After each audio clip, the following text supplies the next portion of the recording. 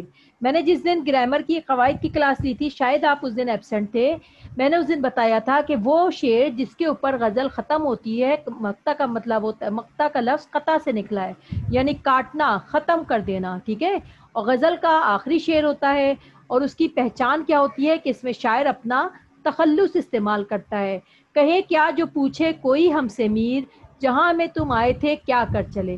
ہمیشہ اگر کوئی ایسا شعر ہو جس میں تخلص ہو، میں نے مانا کچھ نہیں غالب، مفت ہاتھ آئے تو برا کیا ہے. ٹھیک ہے. اور جو ہے ابھی میں نے جیسے پڑھا، درد کچھ معلوم ہے کہ یہ سب لوگ کس طرف سے آئے تھے اور کدھر چلے. تو یہ جو ہے یہ سب مقطع ہے. کیسے پہچان ہے؟ کیونکہ اس میں شاعر نے اپنے اپنے تخلص جو ہے وہ استعمال کیے ہیں. اب میں آپ کو ایک بار پھر بتا رہی ہوں مطلع پہلا شعر، کیونکہ آج کا ہمارا ٹاپک ختم ہو چکا ہے. یہ غزل ہے. اگر آپ سے MCQs میں کوئی پوچھے کہ مطلع کا کیا مطلب ہوتا ہے، تو یاد رکھیے گا کہ مطلع کا مطلب ہوتا ہے غزل طلوع ہونا، نکلنا. ٹھیک ہے. سورج طلوع ہوتا ہے نا، طلعت سے نکلتا ہے مطلع لفظ، اور یہ غزل کا پہلا شعر ہوتا ہے. ٹھیک ہے. مطلع غزل کا پہلا شعر کہلاتا ہے. اس کی پہچان کیا ہے یہ دیکھیے. فقیرانہ آئے صدا کر چلے، میاں خوش رہو ہم دعا کر چلے. یعنی اس کے دونوں مصرے، پہلا مصرع اور یہ ہوتا ہے دوسرا مصرع، ایک لائن ایک مصرع کہلاتی ہے شعر کی. ٹھیک ہے. یہ دونوں مصرے میں قافیہ ہے. قافیہ مینز رائمنگ ورڈز، ہم آواز الفاظ. دیکھیے صدا دعا، صدا دعا. اور دونوں مصرے میں ردیف بھی ہے. ردیف یعنی جو چیز ریپیٹ ہو بار بار. ٹھیک ہے. کر چلے کر چلے. ٹھیک ہے. یہ اس کی پہچان ہے. اگر کوئی آپ کو شعر دے پیپر کے اندر اور کہے کہ بتائیے یہ مطلع ہے یا مقطع ہے، کوئی عام شعر ہے، تو اگر اس میں دونوں شعروں میں قافیہ اور ردیف ہوگا تو وہ دونوں شعر جو ہیں تو وہ شعر مطلع ہوگا. اور اس کے بعد اگر آپ اگلا شعر دیکھیے اس کا، اسی غزل کا دیکھ لیجیے آپ. یہ دوسرا شعر میں بتا رہی ہوں. یہ دیکھیے اس میں وفا، صدا وفا تھا. ٹھیک ہے. دعا تھا، لیکن اس میں صرف وفا ہے، اوپر قافیہ نہیں ہے. اور کر چلے صرف دوسری لائن میں ہے. یعنی اس میں قافیہ اور ردیف صرف مصرع ثانی میں ہوگا. تو اس کا مقصد ہے کہ وہ پہلا شعر یعنی مطلع نہیں ہے. ٹھیک ہے. اور مقطع کی کیا پہچان بتائی میں نے آپ کو، کہ اس میں شاعر عام طور پہ اپنا تخلص استعمال کرتے ہیں. ٹھیک ہے. اچھا بیٹا، آپ کچھ پوچھنا ہے؟ آج کا ہمارا ٹاپک ختم ہو چکا ہے. اگر کوئی سوال ہے تو برائے مہربانی آپ لوگ کر لیجئے، ورنہ پھر میں آپ لوگوں سے اجازت چاہوں گی. کوئی چیز ایسی جو سمجھ میں نہ آئی ہو تو مجھ سے پوچھ لیجئے. جی بیٹا.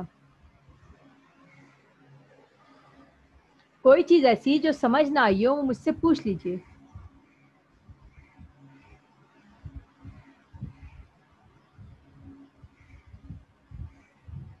جی بیٹا، میں آپ کا ویٹ کر رہی ہوں.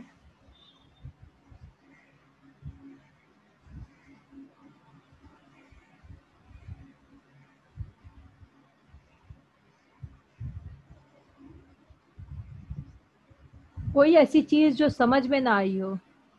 یہ یاد رکھیے غزل کا مرکزی خیال اور خلاصہ نہیں ہوتا، نظموں کا ہوتا ہے. ٹھیک ہے. اس کی صرف تشریحات ہوتی ہیں اشعار کی.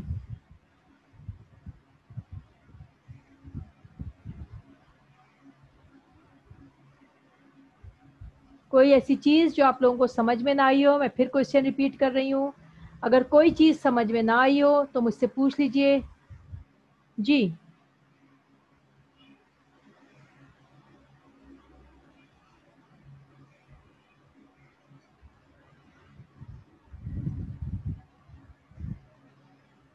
اگر کوئی کچھ نہ پوچھے تو ہمارے سر کہتے تھے کہ دو مسئلے ہوتے ہیں، کہ یا تو یہ ہوتا ہے کہ بچوں کو سب کچھ سمجھ میں آ گیا، یا پھر یہ ہوتا ہے کہ بچوں کو کچھ بھی سمجھ میں نہیں آیا. ایسا نہ ہو کہ دوسرا والا مسئلہ ہو کہ کچھ بھی سمجھ میں نہ آیا اور میں سمجھوں کہ سب کچھ سمجھ آ گیا. اگر سمجھ میں نہیں آیا تو ابھی مجھ سے پوچھ لیجئے.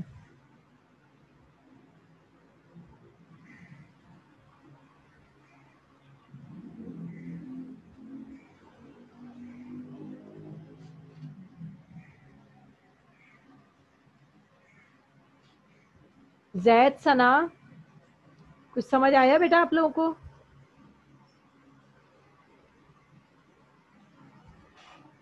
صرف شایان، کیف اور سلیمان ہے. اچھا ان لوگوں کا نیٹ چلا گیا. چلے ٹھیک ہے بیٹا، میں آپ لوگوں سے اجازت چاہتی ہوں. ایک لفظ کا مطلب پوچھا تھا، مجھے وہ یاد نہیں آ رہا. آپ نے جو پوچھا تھا مکتا، وہ میں نے بتا تو دیا. کاٹ دینا، کٹ کر دینا، پوری میں نے اس کی ڈیفینیشن تک بتا دی. ٹھیک ہے، اوکے. اللہ حافظ.